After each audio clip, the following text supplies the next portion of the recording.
Hello guys, कैसे हैं आप सब। चलिए स्टार्ट करते हैं ब्लेंडर का एक और ट्यूटोरियल। तो इस ट्यूटोरियल में हम ओशियन के बारे में डिस्कशन करेंगे। वैसे डिस्कशन नहीं करेंगे, हम सीधा बनाकर देखेंगे कि ओशियन किस तरह से, बड़े बड़े जो लहरें समुद्र किस तरह से काम करते हैं और कैसे बनाए जाते हैं। तो इन सभी को डिलीट करने के बाद अब यहाँ हमारा कुछ आ नहीं रहा, तो हमें सबसे पहले एक प्लेन लेना होगा या क्यूब। क्यूब नहीं, हम प्लेन ही लेंगे। इसको हम डिलीट कर देते हैं। एक और प्लेन लेते हैं। बाय द वे, इसका आपको शॉर्टकट पता है ना लेने का। अगर नहीं पता तो शिफ्ट ए दबाकर आपका ऐड आ जाएगा। ऐड में आपको मैश में जाकर प्लेन लेना है। इसका एक और ट्यूटोरियल मैं जल्दी लाऊंगा, जिस ट्यूटोरियल में ये सारे बेसिक्स कवर कर दूंगा मैं कि ये क्या क्या है। वैसे एक ट्यूटोरियल में तो नहीं हो पाए क्योंकि वो वीडियो काफी लंबी हो जाएगी, तो मैं आधी आधी कर कर उसमें ये सारी चीजें डिस्कशन कर दूंगा। तो चलिए अभी फिलहाल के टॉपिक ओशन के बारे में हम देखते हैं। इसको थोड़ा जूम करते हैं। आपको मॉडिफायर प्रॉपर्टीज में जाना है। ये जो सेटिंग्स जैसा साइन आ रहा है, ऐड मॉडिफायर पर क्लिक करना है। मॉडिफायर, इसके फ्रेंड्स, ये जो मॉडिफायर हैं इनके लिए एक सेपरेट अलग अलग मॉडिफायर के लिए अलग अलग ट्यूटोरियल लाएंगे, क्योंकि ये जो एक मॉडिफायर है ये सारे अपने आप में ही काफी ज्यादा पावरफुल है।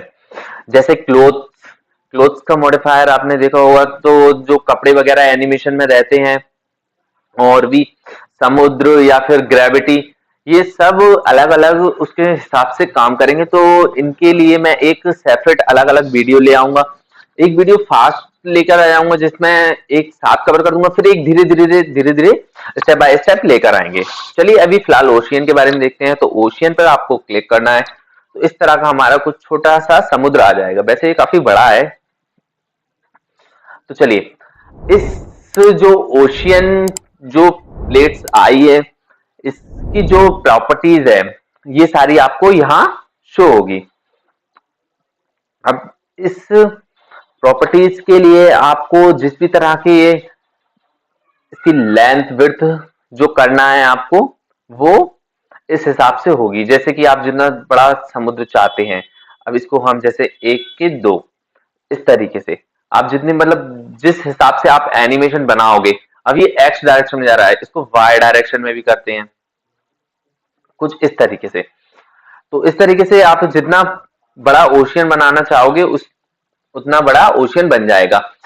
और अगर इसको आप सही से एनिमेशन करना चाहते हो, अभी इसमें जैसे हम मुझे इस तरह से कुछ प्रॉब्लम आ रही है, मैं सही से नहीं कर पा रहा, अब शिफ्ट दबाकर मुझे ऐसे आना पड़ेगा, या फिर इससे अच्छा आप अपने कीबोर्ड से डॉट प्रेस करिए जिससे ये फोकस में आ जाएगा। फोकस में आ जाएगा तो इसे आप इजीली जूम और जूम आउट इन और सब कर सकते हो।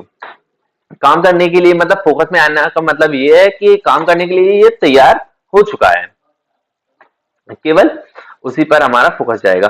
अब इसके बाद ये इसमें काफी सारे आपको ये फंक्शन दे देता है। तो इसमें आप देख सकते हैं कि रेजोल्यूशन को बढ़ाते हैं तो ये कुछ इस तरीके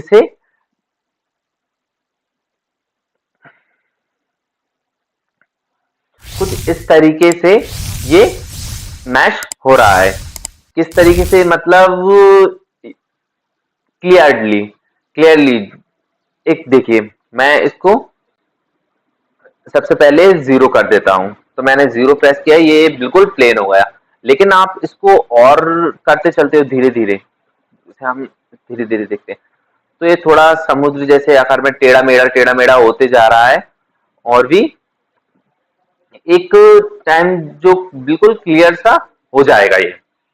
इसके बाद हम रेंडर को आपको सिंपली रेंडर को चेक करने के लिए हम इसको पहले डिलीट कर देते हैं और इसमें जीरो प्रेस कर देते हैं। जीरो प्रेस करने के बाद एंटर करते हैं। तो रेंडर में कुछ ये अभी आपको इसमें सही से दिख नहीं रहा होगा। रेंडर में ये ऊपर नीचे कुछ ज्यादा और कुछ कम में हो जाएगा। इसको हम 10 कर देते हैं। टाइम के लिए ये आपको जब आप एनिमेशन करते हो तब ये आपका काफी काम में आएगा। किस तरीके से? ये आप जब इसको बढ़ाओगे टाइम को, तो ये धीरे धीरे ऊपर नीचे, मतलब वो तैरने वाला जो समुद्र में हलचल होती है वो काम करेगा एक तरह से। एक तरह से क्या मतलब, वही काम करेगा ये। तो इसके टाइमिंग को और बढ़ाया जाए।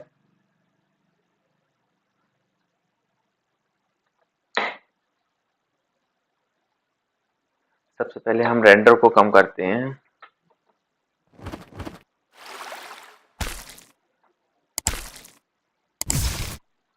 रेजोल्यूशन को भी 10 पर रख देते हैं और इनको अभी एक लेकर समझते हैं, जिससे कि थोड़ा आसान होगा समझना भी। डॉट लेकर इसे फोकस में लाते हैं। अब जूम करते हैं। अब ये आपको थोड़ा सही से दिखेगा। ये देखिए, इसको दबाकर ऊपर की ओर लाते हैं। मैंने नॉर्मल उठा लिया, लेकिन जब भी आप इसे मूव करो तो आपको जी प्रेस कर कर जेड, जो कि ऊपर और नीचे के डायरेक्शन के लिए है। तो ऊपर हम थोड़ा सा लेते हैं, जिससे ये हमें बिल्कुल साफ साफ दिखे। फोकस में लाकर थोड़ा अब देखते हैं। तो अब जो आप टाइम देखोगे, इसमें आपको हलचल अलग ही दिखाई देगी। जब आप एनिमेशन करोगे, करवाने गया था, तो इस तरीके से आप इसे देख सकते हैं। इस जो धीरे धीरे जब आप एनिमेशन करोगे, तो इसकी लोकेशन सेट कर कर आप इसे और भी तरीके से मूव करा सकते हो। और आप ये टाइमिंग का विशेष ध्यान रखें। जैसे कि आप इसको ज्यादा टाइम ले लेते हो, तो ये उसी स्पीड के साथ मूव होगा। मेरा मूव का मतलब ये है कि ये उसी तरीके से ये लहरें बनेंगी।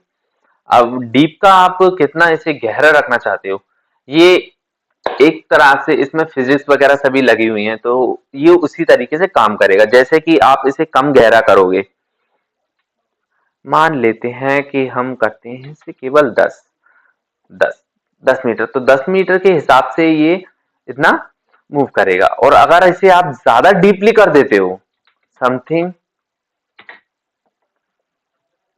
10,000, तो ये फिर उसी हिसाब से समुद्र की लहरें की तरह इसकी उठेंगी।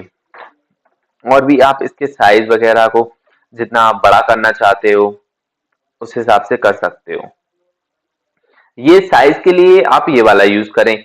और जब आपको अगर उस तरीके से करना है कि एक डायरेक्शन में हमें ज्यादा बढ़ाना है या एक डायरेक्शन में कम करना है, अब इसके बाद आता है हमारा इसके,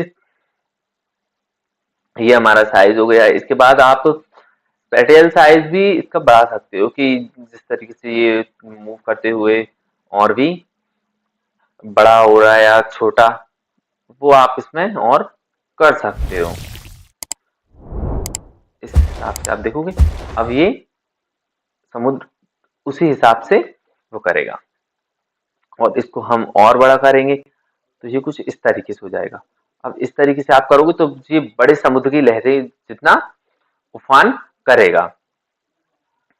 कहते हैं ना पिक्चरों में उफान भर रहा है, उसी तरीके से इसको हम और छोटा कर लेते हैं, जिससे कि ये क्लियरली हुआ। अब इसमें आप जब चेंजेस करोगे तो ये कुछ इस तरीके से दिखेगा। बाद हम रेंडर शीट पर आते हैं। रैंडम शीट पर, रैंडम शीट को देखते हैं, तो ये भी कुछ इसी तरीके से समुद्र का फ्लो, ये कुछ इस तरीके से रहेगा। देखिए कि जैसे आप इसके कुछ हिस्से को कहीं से ज्यादा करना चाहते हैं, उस हिसाब से ये अभी देखिए, इसमें ये नॉर्मल उसमें रहेगा, ज्यादा कुछ नहीं। लेकिन अब अगर आपके कुछ उसमें सीन इतना खतरनाक है कि जैसे कि उसमें काफी बड़ी बड़ी लहरें हैं या फिर तूफान का सीन है, उस हिसाब से आप इसे सेट कर सकते हो। ये उसी हिसाब से लहरें समुद्र की आएंगी।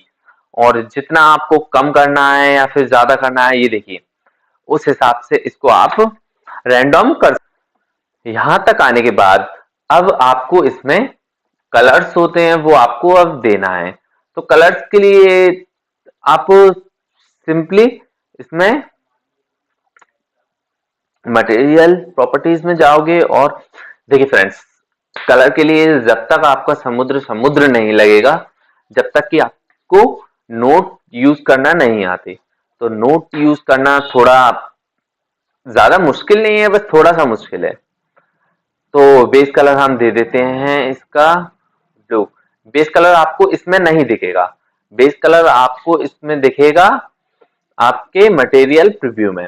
आप जब मटेरियल प्रीव्यू में जाओगे तो आपका ये बेस कलर दिखेगा, लेकिन जब आप सॉलिड मोड में जाओगे, सॉलिड मोड में जाने के बाद आपको अगर सॉलिड मोड में इसका कलर देखना है तो वो आपको दिखेगा, व्यू पोर्ट पर जाना है और इसमें जो कलर आप दोगे वो इसमें शो होगा। जिस भी हिसाब से आप दोगे वो इसमें शो होगा।